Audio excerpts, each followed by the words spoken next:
प्यारे विद्यार्थियों, नमस्कार। बसंत भाग की छुट्टियों के पहले हम लोगों ने क्या किया था, 2 पाठों को पढ़ लिया था। पहला पाठ जो है वो हम पंक्षी उन्मुक्त गगन की एक सुंदर सी कविता, जिसका बाद में स्पष्टीकरण मैंने यूट्यूब चैनल पे भी अपलोड किया था। और मैंने देखा बहुत सारे बच्चों ने उसमें मतलब अपनी प्रतिक्रियाएं, कमेंट्स वगैरह भी किए हैं। और बहुत सारे बच्चों ने क्या किया, उसको बहुत सुंदर तरीके से देख के समझ के, मुझे लग रहा है अब उसमें उनको कोई दिक्कत नहीं है। दूसरा पाठ जो है दादी माँ, एक सुंदर सा पाठ जो कि हमारे एक वर्णन कह सकते हो, व्यक्ति वर्णन है। दादी माँ की खासियत और बाकी चीज़ों के बारे में बताया गया है। उस पाठ को जो है आप लोगों ने पढ़ा। उस पाठ के 3 वीडियो जो है मैंने अपलोड किए हैं। गूगल क्लासरूम में भी अपलोड किया है, और सॉरी, उसका लिंक गूगल क्लासरूम में अपलोड किया है, और यूट्यूब पे तो है ही है। आप चाहो तो उसको क्या कर सकते हो, देख सकते हो। मैंने मतलब उसको स्पष्ट करने की कोशिश किया है, पाठ को स्पष्टीकरण किया है। उसको पढ़ने के बाद में अगर आप लोगों को कुछ डाउट आए तो फिर आप बिल्कुल पूछिए, निश्चिंत होकर। आप कॉल कर सकते हो, वीडियो कॉल कर सकते हो, फिर उसके बाद में प्लेन कॉल कर सकते, जो भी आपको ऐसा लगे कि यहाँ डाउट आ रही है तो उसको हमें क्या करना चाहिए, पूछना चाहिए। आज हम लोग पाठ तीसरा पढ़ने जा रहे हैं। पाठ तीसरा जो है वो पाठ का नाम है हिमालय की बेटियां। दोनों चीज़ों से आप परिचित हो, हिमालय से भी परिचित हो और बेटियां से भी परिचित हो। मतलब शब्दों के अर्थ से आप को समझ रहे हो। हिमालय के बारे में तो आप लोगों ने हिस्ट्री, ज्योग्राफी में ढेर सारा चीज़ जो है वो जाना होगा कि हिमालय किस तरह से हमारे देश के लिए उपयोगी है। उसी चीज़ में आप लोगों ने एक चीज़ जाना होगा कि हिमालय हमारे देश में बहने वाली अनेक नदियों का उद्गम स्थल है। जैसे अगर हम लोग बात करें तो गंगा जो है हमारे देश में बहने वाली नदियों में सबसे बड़ी नदी है। उस नदी का उद्गम स्थल कहाँ पर होता है? उस नदी का उद्गम स्थल जो है वो हिमालय के गंगोत्री के गोमुख नामक जगह से होता है। अगर आप लोग ध्यान से देखोगे, वीडियोज़ वगैरह देखोगे, तो आपको पता चलेगा कि इतना मतलब ऐसी छोटी सी जगह से निकलती है वो नदी। और बाद में जब आप उसको मैदानों में देखोगे, इलाहाबाद में संगम है, फिर उन सब जगहों पर देखोगे। इलाहाबाद चूँकि मेरा गांव भी है, और जब मैं गांव जाता हूं तो मुझे उस नदी के ऊपर बने पुल को पार करके जाना पड़ता है। तो मुझे अंदाज़ा है कि उस नदी की चौड़ाई कितनी है। आपको बताऊं नदी की चौड़ाई कितनी है? अगर आप नदी की चौड़ाई की बात करोगे तो मुझे लग रहा है करीब करीब 1.5 किलोमीटर से लंबा पुल है। 1.5 किलोमीटर का मतलब कि हमारे आईआईटी कैंपस का जो गेट है, मेन गेट से लेकर अंदाज़न स्टेशन, इतना चौड़ा जो है पुल बना हुआ है। तो इतनी चौड़ी नदी, वो नदी कौन सी, जो कि वहाँ पर हिमालय के गंगोत्री नामक स्थान पे जो गोमुख है उसमें एकदम छोटी सी जगह पर क्या होती है, निकलती है। ठीक ऐसे ही हमारे देश में क्या है, ये पाठ जो है हिमालय की बेटियां, हिमालय की बेटियों से तात्पर्य है हिमालय से निकली हुई नदियाँ। तो हमारे देश में वैसे भी क्या होता है, बहुत एक अच्छी परंपरा है सभी चीज़ों को सम्मान देने की। नदियों को हम माता का दर्जा देते हैं, कई जगह बहन का दर्जा दिया जाता है, कई जगह इस तरह से कई रूप जो है नदियों के हम लोग अपने घरों में बना रखते हैं। जैसे गंगा माँ, हाँ, तो उसकी पूजा भी की जाती है, और पूजा करनी भी चाहिए, क्यों नहीं की जानी चाहिए। लेकिन एक चीज़ ध्यान रखना चाहिए, पूजा भी करना चाहिए, उसकी साफ़ सफाई का भी हमें ध्यान रखना चाहिए। हम क्या करते हैं, पूजा वगैरह तो करते हैं, बशर्ते उसकी साफ़ सफाई का उतना ध्यान नहीं देते। तो ये पाठ में क्या है, लेखक हैं नागार्जुन। नागार्जुन जो थे वो हिंदी के प्रसिद्ध कवि हैं, लेखक भी हैं। इन्होंने बहुत सारे उपन्यास, कविताएं, कहानियाँ सब लिखी हैं। बीच में इन्होंने क्या किया था, अपना घर द्वार जो है वो छोड़ दिया था। अपना घर द्वार छोड़ दिया था। इन्होंने घुमक्कड़ी जीवन बिताया था। घुमक्कड़ी जीवन का मतलब है एक जगह पर रहकर दूसरी जगह पर जाते थे, दूसरी जगह से तीसरी जगह पर जाते थे। इस तरह से जो है उन्होंने क्या किया, अपना घुमक्कड़ी जीवन बिताया। जब घुमक्कड़ी जीवन बिताया तो क्या हुआ, उसी समय इन्होंने जो है बहुत सी जगहों पर यात्रा की। बहुत सी जगहों पर जब यात्रा की तो उनको क्या किया गया, बहुत सारी चीज़ों को नज़दीक से देखने का मौका मिला। पहले जब ये उत्तर भारत के प्रदेशों में विचरण किया, मतलब घूमा करते थे, तो उन्होंने नदियों को कहाँ पर देखा होगा, उत्तर प्रदेश में देखा होगा, बिहार में देखा होगा, बंगाल में देखा होगा। इन प्रदेशों में जो नदियाँ हैं वो नदियाँ कैसी हैं, बहुत चौड़ी चौड़ी हैं। और उन्हीं नदियों को जब वो हिमालय में देख रहे हैं तो हिमालय में देखने में क्या उनको अंदाज़ा लग रहा है, अरे बाप रे वही नदी है जिस नदी को हमने देखा था 1-1 किलोमीटर चौड़ी। लंबाई की बात नहीं कर रहा हूँ मैं, ध्यान रखो, चौड़ाई इतनी चौड़ी है। वही नदी वहाँ पर इतनी छोटी है, वही नदी वहाँ पर इतनी तेज़ी से उछल कूद कर रही है, इतनी तेज़ी से पानी sir sir sir sir sir कल कल कल कर करते जो है वो बाहर नीचे निकल रहा है। और यहाँ पर कैसा हो रहा है, वही नदी का पानी जो है वो बहुत शांत हो गया है मैदानी प्रदेशों में।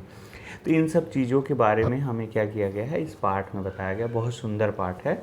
अभी हम लोग पढ़ेंगे इसको, एक एक चीज़ों को समझने की कोशिश करेंगे।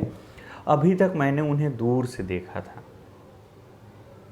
किसकी बात कर रहे हैं, लेखक नागार्जुन जी। लेखक नागार्जुन मैं कभी ज़्यादा प्रसिद्ध हैं लेखक इसलिए क्योंकि उन्होंने इस पाठ को लिखा है। लेखक नागार्जुन जी कह रहे हैं कि अभी तक मैंने उन्हें दूर से देखा था। किसे दूर से देखा था, एक पहले ही बातों में उन्होंने एक क्वेश्चन मार्क लगा दिया। आपको अभी पता ही नहीं, अभी तक मैंने उनसे दूर से देखा था। किसको दूर से देखा था, तो आपको पता चलेगा, अरे बाप रे उन नदियों के को दूर से देखा था। बड़ी गंभीर, गंभीर मतलब मुझे गंभीर थोड़ा सा वो हो रहा है, मतलब एकदम जैसे आपके कभी कभी पापा को टेंशन रहता होगा तो एकदम गंभीर, आप लोग समझ जाते हो, it's time to study, book निकालो और तुरंत क्या करो, पढ़ाई करना शुरू कर दो, नहीं तो अभी हमारा गूगल क्लासरूम ऑन हो जाएगा। तो गंभीर शांत, कुछ लोग क्या होते हैं बड़बड़ी से होते हैं, बड़बड़ बड़बड़ बड़बड़ बड़बड़ बड़बड़ बड़बड़ बड़बड़ चालू रहता है। शांत, शांत का मतलब एकदम पता चल रहा है, एकदम आराम से चल रहा है, नो हड़बड़ी, नो अपने आप में खोई हुई लगती थी। देखो क्लास में भी कुछ बच्चे कैसे होते हैं,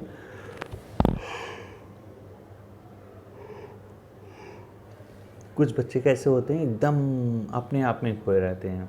कोई कौन से सर आ गए पढ़ा कर चले गए पता ही नहीं चलता। कई लोगों को तो बहुत पता चल जाता है। संभ्रांत महिला की भांति वे प्रतीत होती थी। प्रतीत होती थी मतलब दिखती थी। संभ्रांत महिला, संभ्रांत महिला का मतलब यहाँ पर होगा सभ्य महिला। सभ्य एक्चुअली कहने का मतलब कैसे इसको, संभ्रांत महिला का तात्पर्य यहाँ पर एक अच्छे से, जैसे अभी मान लो मम्मी जो है घर में कैजुअल रहती होंगी, उन्हीं मम्मी को अगर ऑफिस जाना हुआ, काम पर जाना हुआ तो क्या करती होंगी। यहाँ मैं संभ्रांत महिला से तात्पर्य बाकी चीज़ों से नहीं ले रहा हूँ। मम्मी क्या करती होंगी, अच्छे से कपड़े पहनती होंगी, अच्छे से अपनी सारी चीज़ें संभाल कर उसको अपने पास रखती होंगी, उसी से तात्पर्य यहाँ संभ्रांत महिला। सभ्य महिला से तात्पर्य यही है। एक चीज़ आप ध्यान रखना ज़रा मेरे प्यारे विद्यार्थियों, आदिवासी जो हैं वो भी, उनको हम ये नहीं कह सकते हो कि वो असभ्य हैं, ठीक है।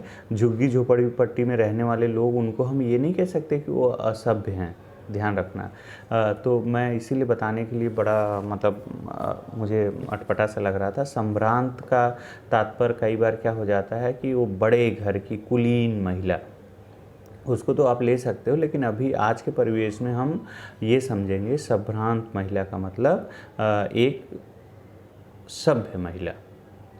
प्रतीत होती थी, प्रतीक होती थी मतलब दिखाई देती थी। उनके प्रति मेरे दिल में आदर और श्रद्धा के भाव थे।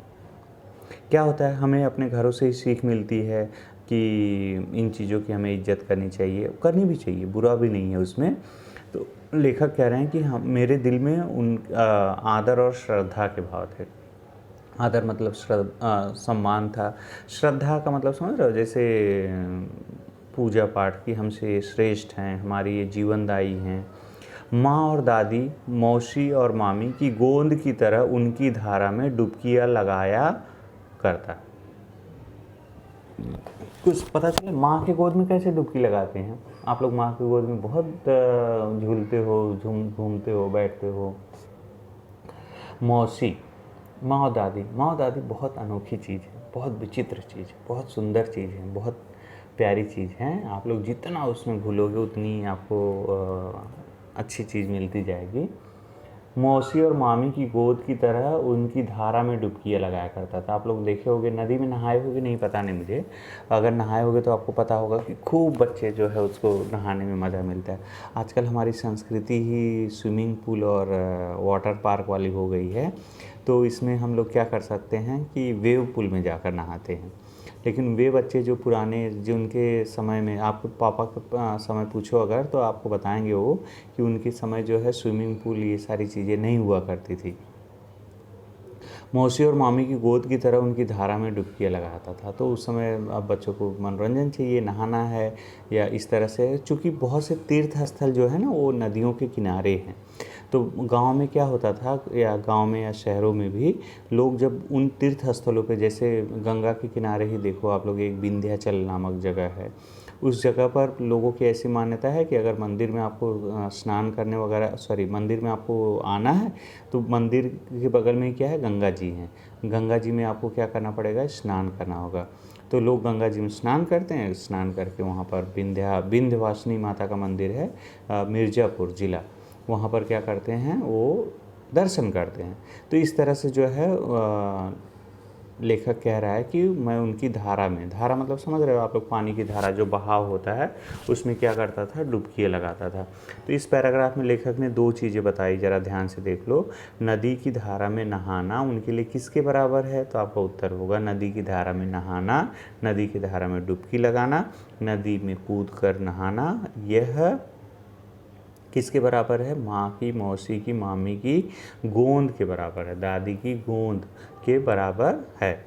गोद, हाँ। फिर उसके बाद उन्होंने कहा कि नदियाँ किसके भांति प्रतीत होती थी, तो नदियाँ संभ्रांत महिला की भांति प्रतीत होती थी, शांत रहती थी या चिड़चिड़ी जैसी दिखती थी, शांत रहती थी, अपने आप में कोई, बहुत सारी चीज़ें बता दी हैं इन्होंने। अगर आप उसको समझोगे तो आपको समझ में आएगा। परंतु इस बार जब मैं हिमालय के कंधे पर चढ़ा, हिमालय के कंधे पर चढ़ा मतलब हिमालय तो समझ रहे हो आप लोग, हिमालय इस तरह से, तो हिमालय के कंधे पर चढ़ा का मतलब हिमालय के ऊपर गया, हिमालय उन जगहों पर गया जहाँ पर नदियाँ निकलती हैं। कंधे पर चढ़ा, वे कुछ और रूप में सामने थी। मैं हैरान था कि यही दुबली पतली गंगा, यही यमुना, यही सतलुज, सतलुज या सतलज, सतलुज समतल मैदानों में उतरकर विशाल कैसे हो जाती। मैंने आपको पाठ पढ़ने के पहले ही बताया कि मैदानी प्रदेशों में नदियाँ क्या होती, किलो 2-2 किलोमीटर चौड़ी हो जाती हैं। गंगा नदी का मुहाना जो है ना, बंगाल के सुंदरवन क्षेत्र में जाकर मिलता है। लोग बताते हैं सुंदरवन तो 60 किलोमीटर चौड़ा है, 60 किलोमीटर, मतलब समझ रहे हो आप लोग, CST से लेके कल्याण 60 किलोमीटर, इतनी चौड़ी जो है नदी की धार जो है वो सब जगह पानी फैल जाता है। वे कुछ रूप में सामने थी। मैं हैरान था कि यही दुबली पतली गंगा, ऊपर उनको पतली दुबली दिखाई दे रही है, हिमालय के ऊपर जब चढ़े हैं तो वही कह रहे हैं कि मैं हैरान था, इतनी दुबली पतली गंगा, यही सतलुज समतल मैदानों में इतनी विशाल कैसे हो जाती है। इनका उछलना और कूदना, ये हिमालय की चोटियां हैं, इसी को लेखक कह रहा है हिमालय का कंधा।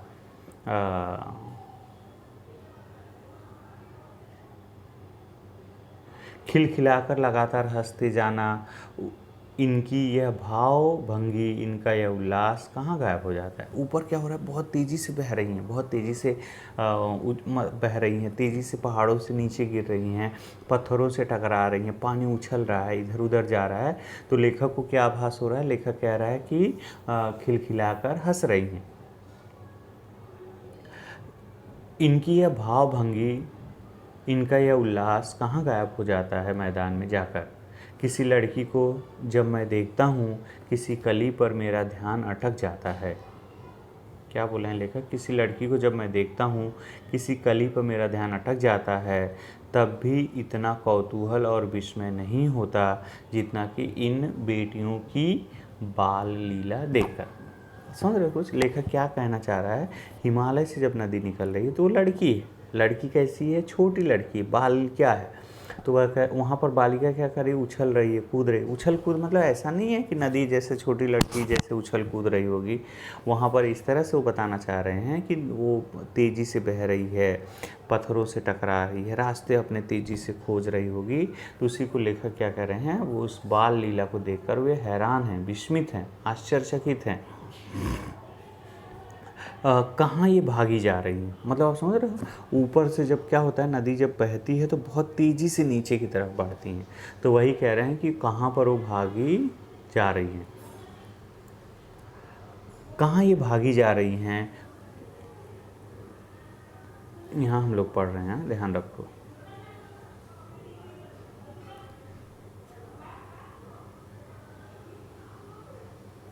कहाँ ये भागी जा रही हैं, कौन लक्ष्य है इनके जिसने इन्हें बेचैन कर रखा है, कौन लक्ष्य है जिसने इन्हें बेचैन कर रखा है। मतलब कुछ इन्होंने अपना लक्ष्य बना रखा है क्या, टारगेट बना रखा है क्या, कि आज हमें इसको पाना है, जिसकी वजह से भागी जा रही हैं। अपने महान पिता का विराट प्रेम पाकर भी इनका हृदय अतृप्त ही है, तो वह कौन होगा जो इनकी प्यास मिटा सकेगा। महान पिता का विशा क्या लिखा हुआ है, महान पिता का विराट प्रेम पाकर, विराट मतलब होता है बहुत बड़ा, महान पिता मतलब हिमालय के बारे में कह रहे हैं कि अपने महान पिता का विराट प्रेम पाकर क्या हो रहा है, इनका हृदय अतृप्त ही है। अतृप्त, तृप्त का मतलब संतुष्ट, अतृप्त का मतलब असंतुष्ट, कहने का मतलब वो अभी तक खुश नहीं है। क्यों खुश नहीं है, क्योंकि लेखक को ऐसा लग रहा है कि वो कहीं पर भी तो क्या हो रहा है, बहुत तेज़ी से नीचे की तरफ भागी जा रही हैं। कौन होगा जो इनकी प्यास मिटा सके। और लेखक कह रहा है कि हिमालय के पास इतनी संपदा है, संपदा का मतलब इतना पानी है, इतना बर्फ़ है, इतनी चीज़ें हैं, वो इनकी प्यास को नहीं मिटा पा रहा है, वो इनकी चीज़ों की चाहत को नहीं मिटा पा रहा है। तो ऐसा कौन है जो कि इनकी प्यास को क्या करेगा, मिटा पाएगा। बर्फ़ जली नंगी पहाड़ियाँ, बर्फ़ जली नंगी पहाड़ियाँ का मतलब पूरे पहाड़ के ऊपर बर्फ़ ही बर्फ़ दिखाई पड़ रहा है। उस बर्फ़ की वजह से वहाँ पर बाकी कुछ भी नहीं दिखाई दे रहा है, पेड़ पौधे बाकी चीज़ें नहीं हैं। तो उसी को लेखक कह रहा है बर्फ़ जली नंगी पहाड़ियाँ, छोटे छोटे पौधे से भरी घाटियाँ। अगर थोड़ा सा नीचे की तरफ, ऊपर पहाड़ी पे क्या है, बर्फ़ है, नीचे अगर थोड़ा सा आ रहा है तो छोटी छोटी क्या हैं, पौधे हैं। बंधुर अधिकताएँ, देख रहे हैं, इसका मतलब क्या होगा,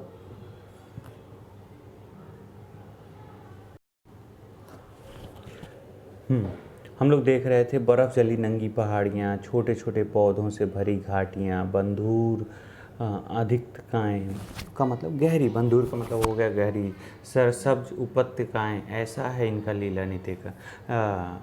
मतलब इस तरह से ये क्या हो रही हैं, ये सारी क्रिया करते हुए वो नीचे चल रही हैं। खेलते जब ये ज़रा दूर निकल जाती हैं तो देवदार, अब आपको पता होगा, आप लोग हिस्ट्री में पढ़े होंगे, सबसे ऊपर के पहाड़ी प्रदेशों पर कोई भी वनस्पति पेड़ पौधे नहीं हैं। नीचे की तरफ जब वो आते हैं तो नीचे की तरफ जब आते हैं तो वहाँ पर क्या दिखाई पड़ता है उनको, उनको नीचे की तरफ जो है वो बहुत सारे पेड़, छोटे छोटे, जब हिमालय की ऊंचाई नीचे होने लगती है, अगर हम लोग नीचे चलेंगे तो थोड़ा सा मतलब बीच वाले रास्ते में कह सकते हो, तो वहाँ उनको पेड़ दिखते हैं। कौन कौन से, देवनार, चीड़, सरो, चिनार, सफ़ेदा, कैल के जंगलों में पहुंचकर शायद इन्हें बीती बातें याद करने का मौका मिल जाता होगा। कौन जाने बुढ़ा हिमालय अपनी इन नटखट बेटियों के लिए कितना सिर धुनता होगा। बड़ी बड़ी चोटियों से जाकर पूछिए तो उत्तर में विराट मौन के सिवाय उसके पास और रखा ही क्या है। मतलब समझ रहे हो, इतना विराट मौन है, मतलब शांत है अपनी नटखट बेटियों के लिए। वो वहाँ पर नटखट करती रहती हैं, मस्ती कह सकते हो कि वो करती रहती है, और नीचे की तरफ क्या होती हैं, चली आती हैं। तो यहाँ पर लेखक दो चीज़ों को बताने की कोशिश कर रहा है कि ऊपर जो इतनी नटखट कर रही थी, ऊपर इतनी तेज़ी से नीचे भागने की कोशिश कर रही थी, वो लक्ष्य प्राप्ति की दिशा में जा रही थी। लेखक कह रहा है कि इनका लक्ष्य आखिर कौन है। नीचे की तरफ जब वो आती हैं तो वो कहता है कि वहाँ थोड़ा सा स्थिर हो जाती हैं। बुढ़ा हिमालय अपनी इस नटखट बेटियों के लिए कितना सिर धुनता होगा, मतलब कितना परेशान होता होगा। बड़ी बड़ी चोटियों से जाकर पूछिए तो उत्तर विराट मौन के सिवा उसके पास और रखा ही क्या है। सिंधु और ब्रह्मपुत्र ये दोनों ऐसे नाम हैं जिनके सुनते ही रावी, सतलज, सतलुज, ब्यास, चनाब, झेलम, काबुल, उसका नाम कुभा भी दिया है, कपिशा, गंगा, यमुना, सरयू, गंडक, कोसी आदि हिमालय की छोटी बड़ी सभी बेटियां आंखों के सामने नाचने लगती हैं। पहले 2 नाम दिया उन्होंने, सिंधु और ब्रह्मपुत्र। फिर उसके बाद कह रहा है कि ये सारी नदियाँ, आप लोग क्या करिएगा मानचित्र में ज़रा देखने की कोशिश करिएगा, ये सारी नदियाँ जैसे गंगा गंगोत्री से, यमुना यमुनोत्री से, वैसे ये सारी नदियाँ जो हैं वो कहाँ से निकलती हैं। वास्तव में सिंधु और ब्रह्मपुत्र स्वयं कुछ नहीं है, दयालु हिमालय के पिघले हुए दिल की एक एक बूंद न जाने कब से इकट्ठा हो होकर इन 2 महानदों के रूप में समुद्र की ओर प्रभावित होती रही हैं। मतलब समझे, कुछ कह रहा है कुछ नहीं है। देखो बड़ी चीज़ बताने की कोशिश कर रहे हैं कवि लेखक जो नागार्जुन जी हैं, वो कह रहे हैं कि वहाँ पर झील सी बन गई है, उस झील में पानी कहाँ से आ गया, हिमालय का दिल पिघल रहा है। हिमालय का दिल कैसे पिघल रहा है, एक एक बूंद के रूप में हिमालय का दिल पिघल रहा है। वो पिघल रहा है किसके माध्यम से, पानी के माध्यम से। वो पानी पानी कहाँ पर जमा हो रहा है, उस हिमनद में जमा हो रहा है, उस झील में जमा हो रहा है, और उस झील से पानी नदी के रूप में निकलकर कहाँ पर जा रहा है, नदी के रूप में निकलकर समुद्र की ओर प्रवाहित हो रहा है। समुद्र की ओर प्रवाहित, कितना सौभाग्यशाली है वह समुद्र जिसे पर्वतराज हिमालय की इन 2 बेटियों का हाथ पकड़ने का श्रेय मिला। हाथ पकड़ने का श्रेय मतलब थोड़ा सा यहाँ पर शादी से संबंधित है। लड़कियों का हाथ कौन पकड़ेगा, जो उसके दूल्हे होंगे, जो उसके वर होंगे, जो उसके जिससे उनकी शादी होने वाली होगी। यहाँ पर हिमालय से निकली हुई लड़कियाँ जो हैं, मतलब नदियाँ जो हैं, वो कहाँ जाकर मिल जा रहे हैं, समुद्र में। इसलिए कवि कह रहे हैं कि हिमालय की बेटियों को, मतलब हिमालय की बेटियों का हाथ थामने का सौभाग्य किसको मिला है, हिमालय की बेटियों का हाथ थामने का सौभाग्य समुद्र को मिला है। जिन्होंने मैदानों में ही नदियों को देखा होगा, उनके ख्याल में शायद ही यह बात आ सके कि बूढ़े हिमालय की गोद में बच्चियां बनकर ये कैसे खेला करती हैं। मतलब समझ रहे, जिन लोगों ने हिमालय को, सॉरी नदियों को उत्तर प्रदेश, बिहार, पश्चिम बंगाल, उड़ीसा, इन सब राज्यों में देखा होगा, उन सब राज्यों में उनको नहीं पता होगा कि ये हिमालय की गोद में, हिमालय के पास जब रहती हैं तो कितनी तेज़ी से चलती हैं, कितनी नटखट रहती हैं, बच्चियां बनकर कैसे खेला करती, कैसे खेला करती, बार बार यहाँ तात्पर्य आ रहा है, मतलब किस तरह से वहाँ तेज़ी से चलती हैं, पत्थरों से टकराती हैं, मचलती हैं, आवाज़ करती हैं। तेज़ पानी रहेगा तो आवाज़ होगा।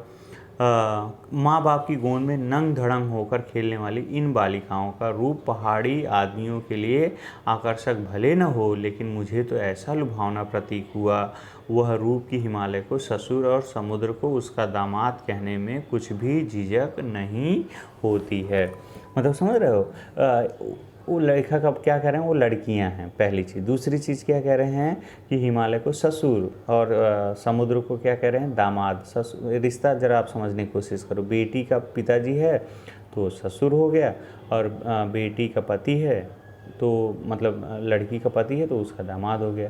तो यहाँ पर वो संबंध स्थापित करें। और एक चीज़ और भी कह रहे हैं कि हिमालय के लोगों को, हिमालय के पर्वतीय प्रदेशों में रहने वाले लोगों को अगर ये पसंद नहीं, हिमालय की बहने वाली नदियों की नटखट लीला, बाल लीला, नंग धड़ंग होकर बहने, यहाँ पर नंग धड़ंग होकर बहने का तात्पर्य क्या है, समझ पा रहे हो आप लोग, कि वे बिना किसी लाव लश्कर के, मतलब इन सब प्रदेशों में क्या होता है, उनके आसपास क्या हो जाता है, पेड़ पौधे लग जाते हैं, ये सारी चीज़ें हो जाती हैं, वहाँ पर एकदम वीरान सा है, सुनसान है, सिर्फ क्या हो रहा है, पहाड़ी प्रदेशों से नदियाँ निकल रही हैं। तो इस तरह से जो है ये दूसरा पेज है, ये वाला वीडियो हम लोग क्या करते हैं, यहीं पर स्टॉप करते हैं, लंबा हो जा रहा है। अभी क्या करोगे आप लोग, एक वीडियो में और इसका बनाऊंगा भाग 2, तो आप लोग उसमें क्या करोगे, उसको भी देखोगे तो पाठ पूरा समझ में आ जाएगा। यानी अभी तक हम लोगों ने क्या देखा है, हिमालय से निकलने वाली नदियाँ, हिमालय के हिस्से क्या क्या हैं, फिर वो समुद्र में जाकर मिल जा रही हैं, फिर कवि ने उनको क्या किन रिश्तों में जो है उनको जोड़ने की कोशिश की। प्यारे विद्यार्थियों, आप लोग ये जब वीडियो देखोगे तो एक चीज़ ज़रूर करना, कमेंट्स तो आप लोग करते हो, सारे लोग कमेंट्स करना मत भूलो कि वीडियो आपको मतलब इसमें कहाँ पर चीज़ें आपको नहीं समझ में आई, कुछ चीज़ों को और मैं कैसे समझा सकता हूँ, तो मैं कोशिश और करूँगा एक चीज़। ठीक है, तो आप लोग अपना ध्यान रखोगे। अभी फिर उसके बाद हम लोग दूसरा वीडियो इसके आगे का आप लोग यहाँ पर देखोगे, इसके दूसरे वाले हिस्से में। चलो, धन्यवाद।